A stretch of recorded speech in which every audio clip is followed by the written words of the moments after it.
कि जो है सिर्फ मुसलमानों की पार्टी। भाई साहब, पहले झंडे में पहला नारा लिखा जाता है जय भीम जय मीम। वो दोनों का कॉम्बिनेशन लेके चलते हैं। भीम को इसलिए, डॉक्टर भीमराव अंबेडकर को इसलिए हम लोग सपोर्ट करते हैं कि उन्होंने कॉन्स्टिट्यूशन जो लिखा है उसमें उन्होंने हक दिया है सबको बराबर का। वो चाहे दलित हो, पिछड़ा हो, यादव हो, कोई भी हो। MIM किसी के खिलाफ नहीं, ना हम यादव के खिलाफ है, ना पंडित के खिलाफ, ना ब्राह्मण, किसी के खिलाफ नहीं। कौन सी बिरादरी है जो आज की डेट में परेशान है? तभी तो सब टूट टूट के आ रहे। अब ये खुश होते हैं समाजवादी कि भाई टूट के हमारी तरफ है। भाई साहब, वो टूट के आ नहीं रहे, वो सब भेजे जा रहे हैं। वो जो वहाँ से बीजेपी की बारात जो आई है ना, उठा ले जाएगी ये सपा की दुल्हन को। ये ध्यान रख लेना। ये सपा वालों से भी हम कह देना कि मौर्य आए हुए हैं, स्वामी प्रसाद मौर्य आया हुआ है। उसकी जहनियत क्या है मुसलमान के लिए? अभी ट्रिपल तलाक का मसला था तो उसने यही तो अल्फाज इस्तेमाल किए थे कि मुसलमान अपनी हवस के लिए 3-4 शादियाँ करता है। ये जहनियत उसकी है। सुनील जोशी, सपा का सबसे बड़ा नेता, रखे हुए हैं अखिलेश यादव उसके कंधे पर हाथ। उसका बयान साफ साफ है कि मुस्लिम महिलाओं को कब्र से निकाल के रेप करिए। उसका ये जहनियत है उनकी। हम उनको रहबर अपना बनाएंगे।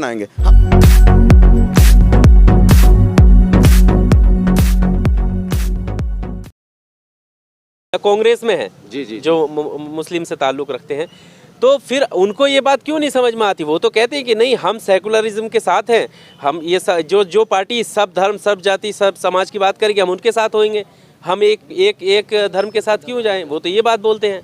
देखिए, ये सब जो है बातें कहने की है। सदर साहब ने कभी जो है एक कौम को कभी लेके नहीं चले।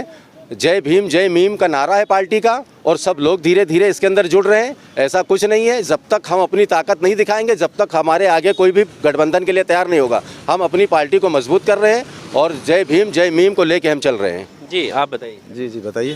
तो कुछ कहना चाह रहे थे, बताइए। नहीं, अभी जैसे आपने सवाल उठाया ना कि मुस्लिम क़यादत का, और लोगों में है, इमरान प्रतापगढ़ी का आपने एग्जाम्पल दिया, नसीमुद्दीन सिद्दीकी का एग्जाम्पल दिया। क्या इतनी मजबूती से जो ये मुस्लिम के लीडर बने हुए घूम रहे हैं, जितनी मजबूती से असद साहब बात रखते हैं अपनी कौम की और प्लस दलित की, क्या इतनी मजबूती से इमरान प्रतापगढ़ी बात रख पाते हैं? क्या इतनी मजबूती से नसीमुद्दीन सिद्दीकी ने बात रखी? वो सिर्फ वोट का फ़ायदा उठाने के लिए उनको आगे बढ़ा दिया जाता है। इमरान प्रतापगढ़ी को आगे रख दिया गया, तुम पोस्टर बॉय बन जाओ मुसलमानों के, और उसके बाद जो मुसलमानों के कुछ वोट हैं उनको खींचने की कोशिश करो। अभी जैसे लखनऊ से उतार दिया गया आपके सदफ़ा ज़फ़र को, किसका CA NRC में थी, वो उसकी हमदर्दी में थे। कांग्रेस जब CA लागू हुआ था तब कांग्रेस कहाँ थी? इतनी ज़ोर, इतनी ताकत से तब मुखालिफत क्यों नहीं किया? अब तुम ये दिखाना चाह रहे हो मुसलमानों को कि हम देखो CA के खिलाफ थे इसलिए इनको लाके रख दिया। जब आंदोलन हो रहा था तो तुम्हारे आदमी कहाँ थे? सारे के सारे बोल तो रहे थे, वो ट्वीट कर रहे थे। ट्वीट करना, सड़क पे आना, दोनों में अलग। सबसे ज़्यादा मजबूत, इसीलिए हमने कहा ना कि सबसे ज़्यादा मजबूती से अगर कोई पार्टी खड़ी थी, वो चाहे मुसलमानों के लिए हो, चाहे दलितों के लिए हो। संविधान सबसे ज़्यादा संविधान का फ़ायदा कौन उठा रहा है? भाई OBC समाज ही तो उठा रहा है, दलित पिछड़ा हुआ तो उठा रहा है। उसकी रक्षा और उसकी हिफाजत के लिए सबसे जो ताकत से बोलता है, सबसे मजबूती से बोलता है, कौन सा लीडर है? वो ऐसे ही तो हैं। आप जैसे अभी भाई ने आप इल्ज़ाम लगता है कि जो है सिर्फ मुसलमानों की पार्टी। भाई साहब, पहले झंडे में पहला नारा लिखा जाता है जय भीम जय मीम। वो दोनों का कॉम्बिनेशन लेके चलते हैं। भीम को इसलिए, डॉक्टर भीमराव अंबेडकर को इसलिए हम लोग सपोर्ट करते हैं कि उन्होंने कॉन्स्टिट्यूशन जो लिखा है उसमें उन्होंने हक दिया है सबको बराबर का। वो चाहे दलित हो, पिछड़ा हो, यादव हो, कोई भी हो। MIM किसी के खिलाफ नहीं, ना हम यादव के खिलाफ हैं, ना पंडित के खिलाफ, ना ब्राह्मण, किसी के खिलाफ नहीं। हम तो उस जहनियत के खिलाफ हैं जो बंटवारे की राजनीति करना चाहती है। आज की डेट में यह हालत हो गई है कि अब इलेक्शन में जो डिमांड की जाती है, भाई इलेक्शन होगा 80 वर्सेस 20 का होगा। क्या ये हालत नहीं दिख रही है कि 80% वाले कितना परेशान हैं? वो सिर्फ बांटने का परेशान। आप कहीं भी ज़मीनी हकीकत पता कर लीजिए, सारे के सारे परेशान हैं। ये जो खेतों में साढ़ चल रहे हैं वो सिर्फ 20% का चल रहे हैं। जो सिलेंडर जो महंगा हुआ है, गैस महंगी हुई, सिर्फ 20% के लिए महंगी हुई है। भाई जो ये खाते में पैसे कितना निजीकरण में सबका लूटा गया है, किसका 20। भाई मुसलमान तो वैसे भी क़यादत में उतना नहीं था। वो उनकी ना कोई बड़ी फैक्ट्रियां हैं, ना वो बड़े बड़े बिजनेसमैन हैं। जितना भी चंदा लिया गया, जितना भी लूटा गया, सबसे ज़्यादा जो अभी जो डेटा आया है, सबसे ज़्यादा जो इनकाउंटर वो यादव भाइयों के हुए हैं। सबसे ज़्यादा जो परेशान हुआ वो पंडित परेशान हुआ है।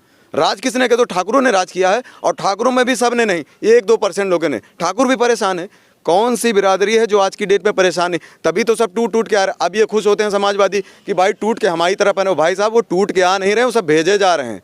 वो जो वहाँ से बीजेपी की बारात जो आई है ना, उठा ले जाएगी ये सपा की दुल्हन को, ये ध्यान रख लेना। ये सपा वालों से भी हम कह देना, प्लानिंग है पूरी, ये पूरी कि पहले जाओ इधर जीतो और वापस आ जाओ। इससे पहले कांग्रेस के अच्छे खासे लीडर जीते हुए थे, अलग अलग स्टेट में देख लीजिए, सीधे सीधे वो लोग जीतते हैं, हम लोग उनको वोट देते हैं, उसके बाद बीजेपी आके खरीद लेती। क्या गारंटी है कि ये जितने भी आए हुए हैं, ये जो अभी मौर्य आए हुए हैं, स्वामी प्रसाद मौर्य आया हुआ है, उसकी जहनीत क्या है मुसलमान के लिए? अभी ट्रिपल तलाक का मसला था तो उसने यही तो अल्फाज इस्तेमाल किए थे कि मुसलमान अपनी हवस के लिए 3-4 शादियाँ करता है, ये जहनीत उसकी है। सुनील जोशी सपा का सबसे बड़ा नेता रखे हुए हैं अखिलेश यादव उसके कंधे पर हाथ, उसका बयान साफ साफ है कि मुस्लिम महिलाओं को कब्र से निकाल के रेप करिए, उसका ये जहनीत है उनकी। हम उनको रहबर अपना बनाएंगे, हम उनके साथ जाएंगे? हो ही नहीं सकता यार भाई। जो उसमें कांग्रेस में हो, सपा में हो, जो मुस्लिम साथ में लगे हुए हैं उनके, वो मजबूरी है, वो थोड़े से अपने निजी फायदे के लिए लगे हुए हैं उनके, वो अपने दिल पे हाथ रख के कह दें कि यार उसकी जहनीत है, फिर भी हम उनके साथ में खड़े हों, तो भाई उन्हीं को मुबारक हो नेतागिरी। हमें इस तरह की नेतागिरी ना करना है, ना उनके पीछे चलना है। जो यही MIM एक ऐसी पार्टी है जिसमें आप मजबूती से अपनी शरीयत के साथ प्लस हक के साथ, वो चाहे मुस्लिम हो नॉन मुस्लिम हो, सबके लिए बराबर की लड़ाई लड़ने का जो हक देता है वो जनाब आपके ओवैसी साहब हैं। इसके अलावा जितने भी हैं सब ने लिमिटेशन कर रखी है, सब ने बांध करके रखा हुआ है कि आपको इतने बोलना है, यही बातें रखनी है, इसके आगे पीछे आपको नहीं बोलना, सबके बांध रखे। हम लोगों को किसी ने नहीं बांधा है। आज की डेट में भी हम खुला कह रहे हैं, हमें जिस दिन भी लगेगा ओवैसी साहब कुछ ऐसी उनके बयान, कुछ ऐसी हरकतें जिससे कौम का नुकसान हो रहा हो या इंसानियत का नुकसान हो, हम उसी दिन वो पार्टी छोड़ देंगे। हम किसी के गुलाम नहीं हैं। यही हम अखिलेश की टीम से भी कहना चाहेंगे, यही कांग्रेस में जो मुसलमान उनसे भी कहना चाहेंगे कि आप भी मजबूती से ये बात कांग्रेस के खिलाफ बोल दीजिए, आप अपने लीडर के खिलाफ बोल दीजिए कि जिस दिन राहुल गांधी हमें बंधन में बांधेंगे हम पार्टी छोड़ देंगे। इमरान प्रताप कड़ी बोल के दिखाएं, या सपा में जो मुसलमान लीडर बने हुए घूम रहे हैं वो बोल के दिखाएं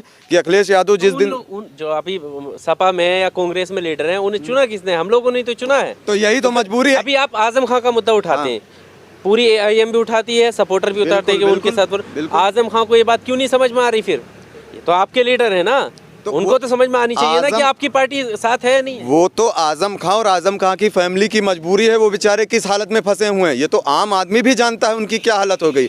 हम लोगों ने उनको लीडर बनाया, हमेशा से हम लोग सपा को वोट देते आए। 19 से 20% हम लोग हैं, 7% यादव भाई हैं। जहाँ से भी सपा जीती है वहाँ पर यह रिकॉर्ड रहा है कि मुस्लिम की तादाद जहाँ ज़्यादा थी वहाँ से सपा जीती है, और जहाँ मुसलमानों की तादाद ज़्यादा नहीं है वहाँ से सपा हार गई है। तो वहाँ उनको कौन जिता देता है? बीजेपी वहाँ जीत जाती है। तो जिताने वाला कौन होता है? तो हम लोगों ने कभी गद्दारी नहीं की, ना कभी धोखा दिया है। और आज भी उनसे भाई गठबंधन के लिए हम इसीलिए कहते हैं, ना हम यादव के खिलाफ हैं, ना ब्राह्मण के खिलाफ हैं, ना पंडित, किसी के खिलाफ नहीं है। हम साथ देना उसी का चाहते हैं जो हमारे मुल्क को, हमारे स्टेट को और भाईचारा बना के रखने की जो क़यादत करेगा, जो आगे आएगा, हम उसका साथ देंगे। ओवैसी साहब का एक बयान दिखा दीजिए जो यादव के खिलाफ बोले हों, जो पंडित के खिलाफ जो या दलित के खिलाफ बोले हों। वो तो ऐसे लीडर हैं आज के वक्त में जिनका शायद ही कोई ऐसी स्पीच हो जिसमें उन्होंने किसी रिलीजन, किसी धर्म के खिलाफ उन्होंने कोई बयान दिया हो। शायद ही ऐसी कोई स्पीच हो उनकी। हमेशा वो आगे बढ़ाने की कोशिश करते हैं, और उनको बी टीम ए टीम सारा काम तो यार तुम्हारा बी टीम वाला, चाय तुम पीते हो साथ में बैठ के, बर्गर तुम खा रहे हो उनके साथ में, शादियों में उनके तुम इन्वॉल्व होते हो, सारे बी टीम वाले तुम्हारे साथ आ रहे हैं, और क्या गारंटी है तुम्हारे साथ रुके रहेंगे? ये सब आएंगे, तुम इनको टिकट दोगे, उसके बाद जीतेंगे और लेके चले जाएंगे। और जितने भी मुसलमान भाई सपा में खुश हो रहे हैं कि सब आ गए, अब तो सपा का कारवां बढ़ता जा रहा है, बढ़ता जा। भाई साहब ये सिर्फ गलत फहमी है, वो बढ़ेगा नहीं। ये सब भाग के गए थे उसमें और फिर भाग के इसमें आए हैं, और यही फिर करेंगे। ये आने वाले वक्त में फिर यही करेंगे, आएंगे टिकट से पलटी मारने। हालात यही हैं क्योंकि जहनीत उनकी यही है, वो पलटी मारेंगे और पैसे के सब भूखे हैं। बीजेपी उठा के उनको पैसा दे देगी कि तुम्हारा काम हो गया, चले आओ, और चले आएंगे। ये बैठे रह जाएंगे, हाथ मलते रह जाएंगे। फिर 5 साल, ये 5 साल नहीं है, सपा की आखिरी 5 साल होगी। उसके बाद फिर इनका नाम निशान जैसे मायावती का हो जाता है। अब आचार संहिता ख़त्म हुई है, अब उनकी आवाज़ निकली है।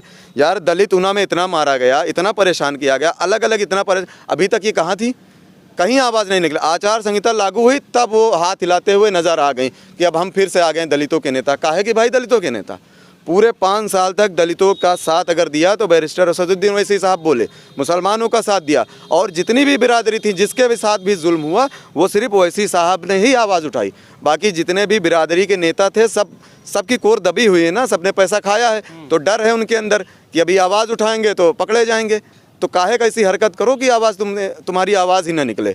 अभी आपने कहा कि हमारी पार्टी जो है किसी के खिलाफ नहीं बोलती है। बिल्कुल। आप देखो कि AIM के यहाँ के जो प्रदेश अध्यक्ष हैं शौकत अली, वो कह रहे हैं कि यादव दूध में पानी मिलाता है, यादव यादव, और हर मंच से यादव को या समाजवादी पार्टी को ज़्यादा टारगेट करते हैं, जबकि सरकार मौजूदा योगी है, बीजेपी की सरकार है, योगी आदित्यनाथ CM है, इनके खिलाफ कम बोलते हैं। लोग यही चीज़ उठाते हैं कि दुश्मनी यादवों से। वो वजह यही है, उनके खिलाफ दिक्कत यही हो जाती है क्योंकि ठिकरा तो वही फोड़ना चाह रहे हैं ना।